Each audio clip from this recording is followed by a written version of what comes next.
de onde a gente terminou, falando de qualidade de serviço, nós vamos para o cenário de QoS no mundo real. Qual é o cenário? Primeiro, os links não são infinitos. Todo mundo sabe disso. A banda é reduzida, então você tem que priorizar o seu tráfego. Você tem que escolher qual é o tráfego que é mais importante passar primeiro. Tem coisa que pode esperar. Alguns tipos de aplicações podem esperar um pouquinho, outros não. Tá? Outra, QoS vai te ajudar a diminuir os picos e usar a banda que você já tem de forma eficaz. Se o seu problema for bursts periódicos, que é o mais comum. O que é um burst periódico? Você tem o uso de rede em um patamar X e de vez em quando o seu uso de rede faz assim, ó, dá aquele pico de uso.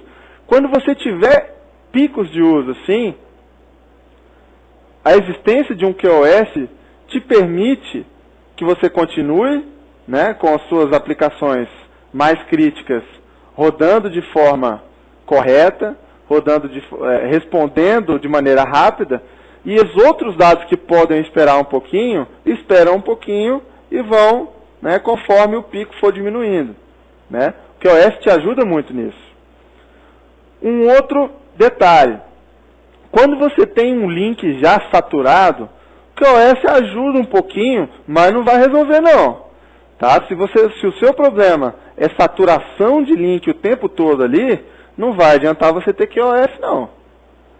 Tá? Você tem que saber diferenciar se o seu problema é só saturação ou se o seu problema se o seu problema é só alguns picos eventuais ou se o seu problema é de saturação direta. O QoS não vai te resolver um problema de saturação. Ele pode te ajudar a dar performance em algumas aplicações mais críticas, mas ainda assim seu link vai continuar saturado. Você tem, no mundo real também, o que a gente chama de uso profilático do QoS. Se você já foi ao dentista, ele já te falou para fazer uma profilaxia. O que é uma profilaxia? Quando você toma uma ação com a intenção de evitar um problema futuro. Então o que acontece? No caso do QoS, antes da saturação efetiva do link, você instala QoS para que você tenha assegurado, né, a sua performance nas aplicações que você precisa. Tá? E o QoS muda de organização para organização. Isso é muito importante. Nem sempre um tráfego que é prioritário para a minha empresa vai ser prioritário para a sua empresa. E a mesma coisa em casa. Nem sempre um tráfego que vai ser prioritário para você vai ser prioritário para mim. Né? De repente, você gosta muito de fazer transferência de arquivo via FTP ou usar um BitTorrent para baixar alguma coisa. Eu gosto de assistir vídeo no YouTube. Né? Cada tipo de usuário ou de organização tem necessidades diferentes. E para isso você vai ter QoS diferentes. Continuando. As aplicações dos usuários de QoS, a primeira delas é voz e vídeo. Né? O que você vai fazer? Com o QoS, você vai programar para que as suas aplicações de voz tenham latência reduzida, tenham um uso de banda inteligente e sejam priorizados. Por quê? Quando você está conversando no telefone com alguém, você não pode se dar ao luxo de ficar esperando muito tempo para que ele possa escutar sua mensagem. Você não pode se dar ao luxo de sua ligação ficar cortando muito, ficar caindo muito. Né? É um tráfego que tem que ser priorizado, é um tráfego diferente. Outros usos de QoS são com os servidores e aplicações que você tem na sua empresa. Você pode, com o uso de QoS, fazer balanceamento de carga, você pode fazer cache de páginas web, você pode aumentar a confiabilidade de resposta de algumas aplicações e você pode também exercer conceitos de alta disponibilidade nos seus serviços, baseado em tipos de QoS diferentes, né? Você pode configurar a sua qualidade de serviço sempre da forma como a sua empresa mais necessitar. Falando de QoS, vamos juntar com VoIP, que são os assuntos principais da aula de hoje. Quais são os problemas mais comuns que você enfrenta em VoIP para você precisar de QoS? O primeiro deles é o atraso, né? Quando o seu pacote IP demora muito a chegar ao destino. Então, o que isso ocasiona? Isso ocasiona, primeiro de tudo, eco, né? Você tem um efeito de eco no seu headset por causa da demora na voz para chegar do outro lado. Isso é tratado pelos sistemas e pelos aparelhos de VoIP, né? Pelos codecs de VoIP, eles têm mecanismos para suprimir o eco. Tá? Como eu falei, ele é causado pela reflexão de sinal, e o eco é significativo quando você passa a ter uma latência muito alta, uma latência, normalmente aí os livros falam maior do que 50 milissegundos.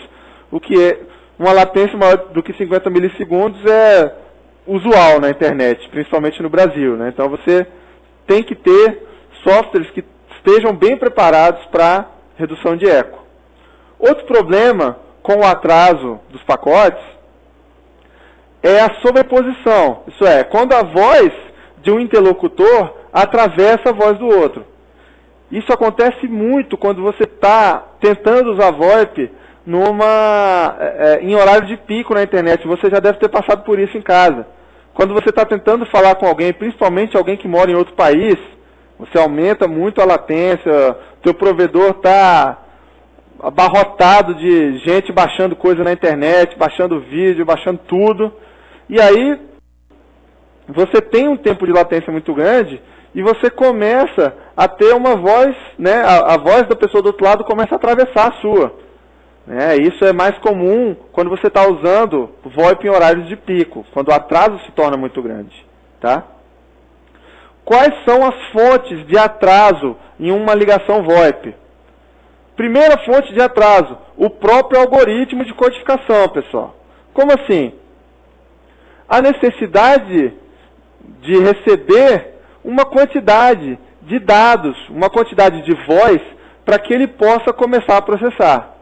Ele tem que receber uma quantidade X de milissegundos, por exemplo, ou segundos, depende de cada algoritmo, para começar a fazer a codificação da voz conforme você vai falando. Tá? Outra fonte de atraso importante é o processamento, que é depois que ele recebe a sua voz, o seu software recebe a voz, e ele vai codificar essa voz para que ela possa ser transmitida pela rede, você começa a ter um problema, né, de atraso no processamento. Além disso tudo, o que costuma ser maior o atraso é o atraso na própria rede, que é o tempo, né, que a sua mensagem vai trafegar no meio físico até chegar ao destino. E isso depende de vários fatores. A velocidade do meio de transmissão que você está usando. É claro que se você tem uma conexão de banda larga maior, você tem menos chance de ter atraso na rede. Por quê? Porque você tem uma largura de banda maior para transmitir.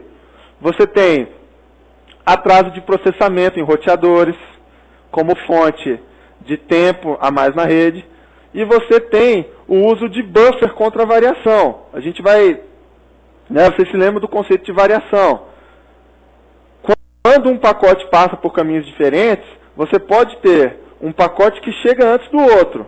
E isso, numa aplicação de voz, é totalmente indesejável. Então, o que os programas normalmente fazem? Eles criam um buffer de recebimento lá, aguardando a recepção, para que os seus pacotes sejam reordenados, caso eles cheguem fora de ordem. E aí você tem mais um atraso nesse tipo de processamento aí. soluções de contorno para os atrasos, né? Você tem o cancelamento de eco, que conforme eu comentei com vocês, ele é necessário na maioria dos casos, porque quase todos os casos você vai ter um delay maior do que 50 milissegundos, tá? Os requisitos de performance dessa cancelação de eco estão definidos numa norma da ITU, que é a norma que está G165 aí. Tá? Não vou pedir para vocês lerem isso, porque não faz o menor sentido. Espero, rezo a Deus, que as bancas não cobrem detalhes tão grandes assim nas provas, né? Eles têm, de vez em quando, eles têm cobrado alguns detalhes bastante fundos, mas não nesse nível de profundidade, pelo menos por enquanto. E você tem, né, componentes no seu sistema de cancelamento de eco. O primeiro componente é o correlator, né, que ele vai fazer um estudo do tamanho do atraso que você tem, para poder fazer o cancelamento de eco de forma correta. Ele tem um filtro de eco para remover o eco e um detector de voz, para saber a hora que você está efetivamente falando, tá? Para poder marcar o tempo de atraso e cancelar o eco no momento certo. No caso de variação de atraso, que é o jitter, já comentei com vocês, o uso de buffer para guardar os pacotes que são atrasadinhos, e por causa disso você tem um atraso adicional, né? Já que você tem que esperar, você acaba perdendo um pouquinho mais de tempo do que o tempo normal de atraso da rede e codificação, né? E aí, vocês já devem ter percebido que os objetivos são um pouquinho conflitantes. Para eu ter uma conexão mais confiável, né, de VoIP, reduzir, eliminar ecos, né, ter uma experiência de conversação mais importante, quanto menor o delay que eu tenho, melhor. Mas ao mesmo tempo, eu não posso diminuir muito esse delay por causa do buffer de variação. Então, eu tenho que tentar chegar num meio termo aí. Eu tenho que ter um buffer de variação que me permita, né, que os pacotes que demorem mais um pouco cheguem, ao mesmo tempo que eu não prejudico a comunicação via VoIP. Tá? Outro problema que você vê na rede, perda de pacotes. Então, a rede IP, lembrem disso, a rede IP não é orientada à conexão. Então, você não tem garantia de entrega dos seus pacotes. Ah, você vai falar, mas professor Rodrigo, você não tem o protocolo TCP para fazer isso? Tem, mas olha a linha de baixo aí. TCP não é ideal para voz. Por quê? A aplicação de voz é sensível ao tempo. O pacote IP é um pacote que é um pacote maior do que o pacote UDP e é um pacote que tem, né, sistemas de retransmissão. Então, o uso de TCP não é muito indicado para aplicações de voz. Normalmente, como vocês vão ver, os pacotes trafegam via UDP. Tá legal? E como é que eu resolvo se o pacote não chegar? Você resolve mandando o pacote de novo. Informação redundante, né? Numa aplicação de voz, é preferível você fazer isso do que você ter o overhead de TCP. Dois exemplos rapidinhos de atraso aí, ó. Vocês se lembram dos dois codificadores de áudio das pontas? O G711, que é aquele que transmite a 64K bps e tem o melhor score, e o G729, que hoje é um dos mais comuns, por quê? Porque ele tem um score muito bom de qualidade de ligação e, ao mesmo tempo, ele tem uma taxa de bits muito baixa. Mas olha só, isso tudo tem um preço, né, pessoal? Enquanto os delays de transformação em pacotes e os delays de variância de buffer são os mesmos, olha aqui a diferença, ó.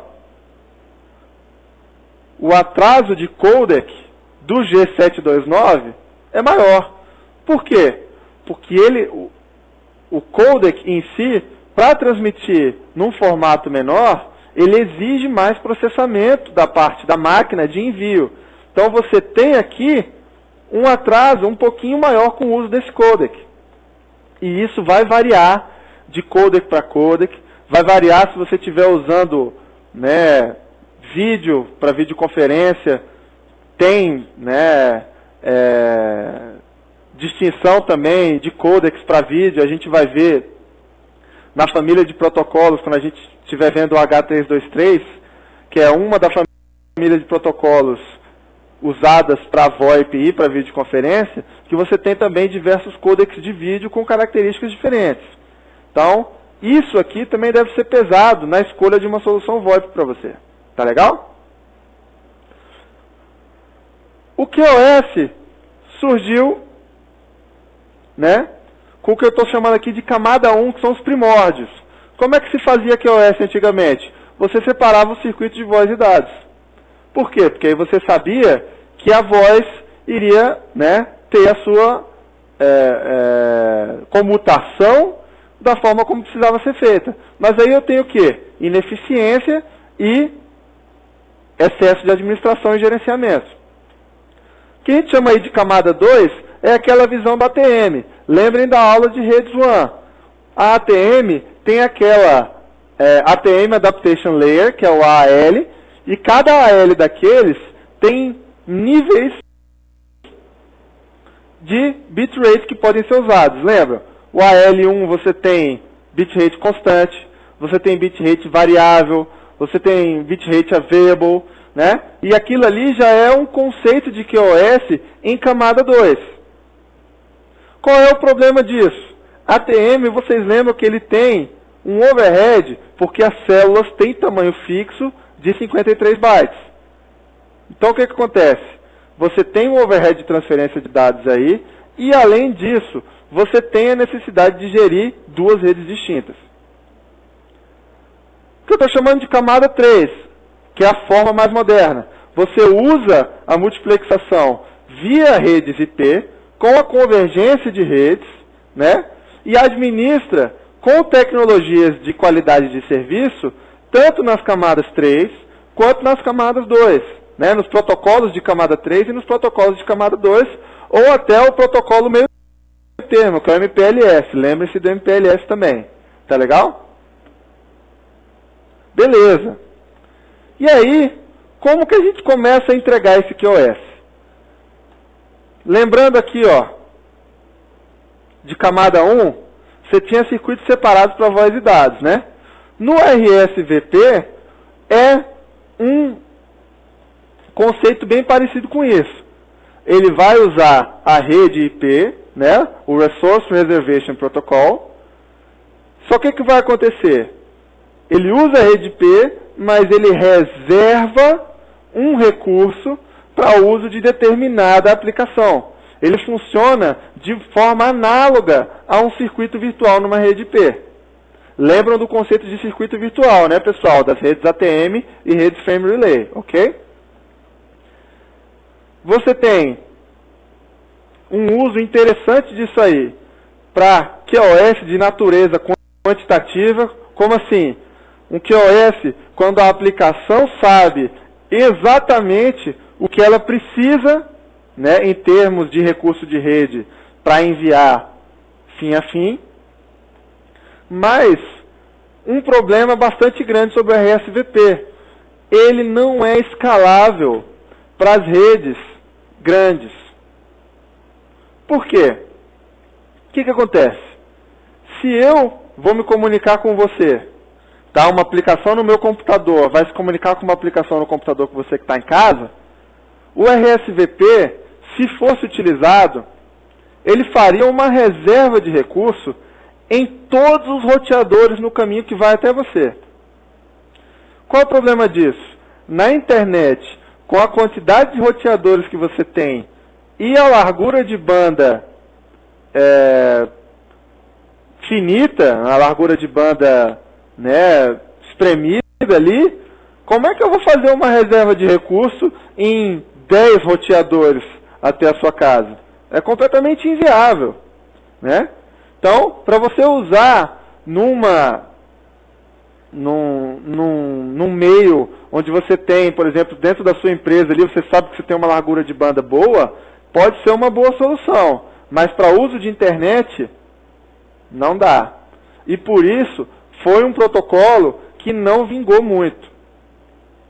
Próximo bloco, a gente continua falando de alguns protocolos do QoS.